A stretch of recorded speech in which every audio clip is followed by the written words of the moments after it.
Direk Jojo, ang inyong pong question is from social media. You also directed Kim Pao for Ninlang. For the alibi, mas daring ang roles nila. How did you guide them for sexy and challenging scenes? At yung nag-workshop po ba si Kim for her role as an escort? With the question, hindi naman siya, nasabi nga nila, it's for the maturity of the character kasi yun yung inaral nila. Hindi siya nag-workshop, pero she's very open, especially yung dance niya. Trivia, nakaschedule kasi yun kay FMR. Tapos ako sabi ko, gusto kong gawin yung role.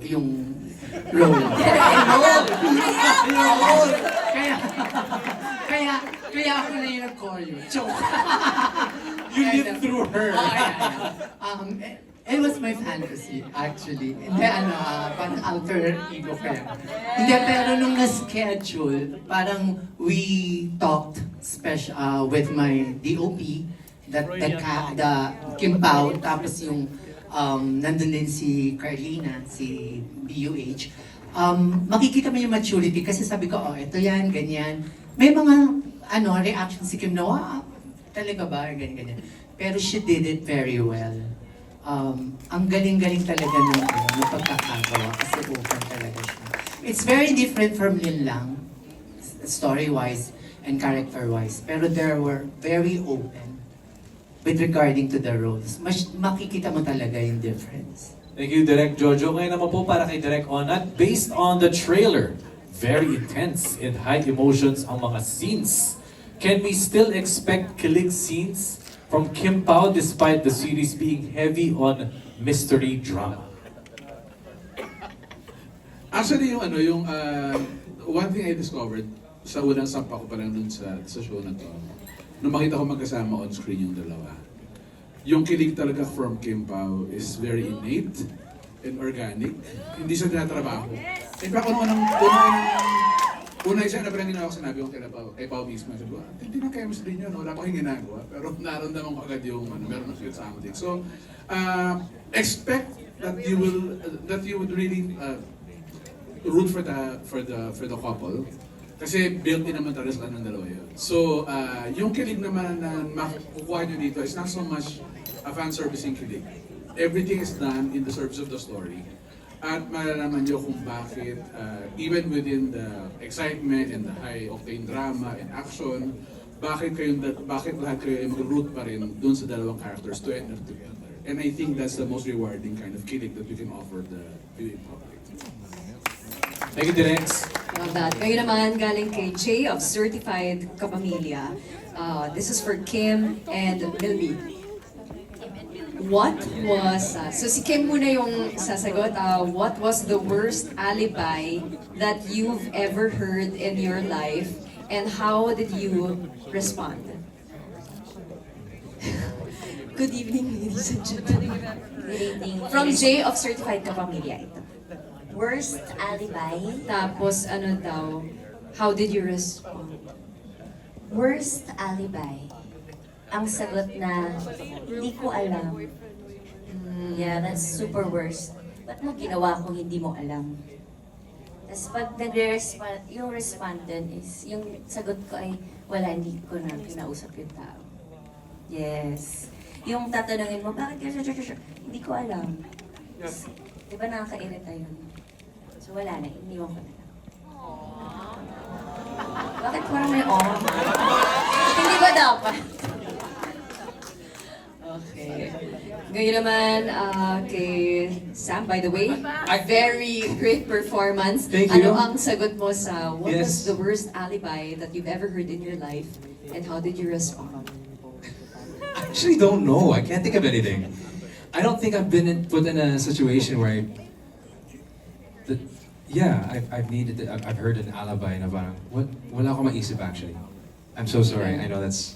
Okay lang. Pero wala akong maisip eh. Mag-sorry ka kay Jay of Certified. Jay, I'm so sorry. Wala akong maisip ngayon. I'm so sorry, Jay.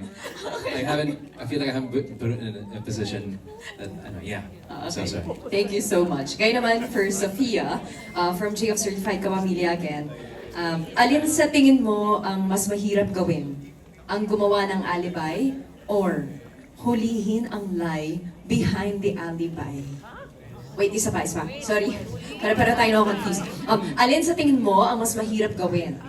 Ang gumawa ng alibi or huliin ang lie behind the alibi? Toray ni Jay of Ang Certified twister. Gumawa ng mas mahirap. Mas mahirap siya. Marami tayong naririnig. Kasi nangalingan yun eh. Mararamdaman ng tao yun kapag nagsisinungaling ka. You'll feel it. I think for me, as a person, mas mahirap yung gumawa ng alibi. Alright. Diba? Wow. Ang naging alay ng class na ito, diba? Parang buntong yun di ba?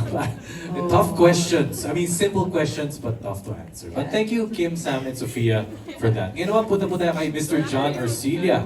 Mula po sa social media. Just based on... It seems as if you'll be portraying another remarkable role. How is your character this time around? And what is it like? Please do elaborate to be paired with Miss Shasha for this show.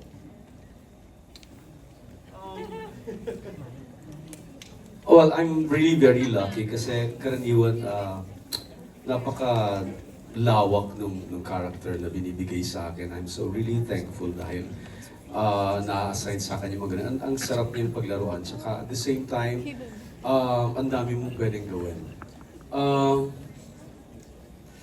Siguro, kapareho, mahaba to eh. Ito na lang. Sobrang magmahal si Arthur Cabrera. And sobra siyang mag-protect sa kanyang family. And sabi ko nga, gagawin niya ang lahat para i-protect lahat ng mahal niya sa buhay. At yun ang kanyang naging tragic flaw. Yung mismo kanyang, yung kanyang lakas or yung strength niya, ang kanyang naging tragic flaw at the same time. Kasi napunta siya doon sa dark side dahil sa kanyang mga decisions to protect all his loved ones. Ang pinaka-core actually ng kanyang character is yung pagmamahal niya sa wife niya. Na sobrang-sobra, gagawin niya ang lahat, and then nung magkaanak siya, naging extension niya ng sarili niya at saka ng kanyang relationship sa wife. Yung pagmamahal na yun. And gagawin niya ang lahat para i-protect sila.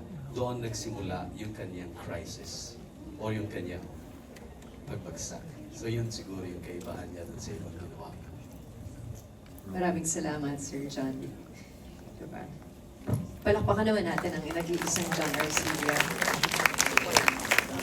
At saka actually, alam mo yung si Shasha kasi hindi. Ang sarap kasi niyang kasama sa eksena. Alam mo yung she's naturally, look at her, naturally diva, di ba? Yung elegante. Pero napaka bubbly sa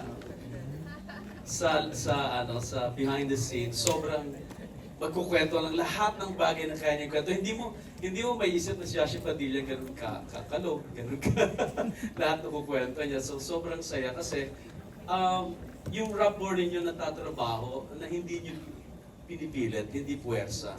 So, nakakagaan ng loob para magawa niyo yung lahat ng requirements sa isang eksena na hindi niyo pinipilit yung isa't isa. So, thank you for that also. No, it's just really inspiring how hearing you talk about your co-actors and fangirl. Anyway, next question. It's a social media question. To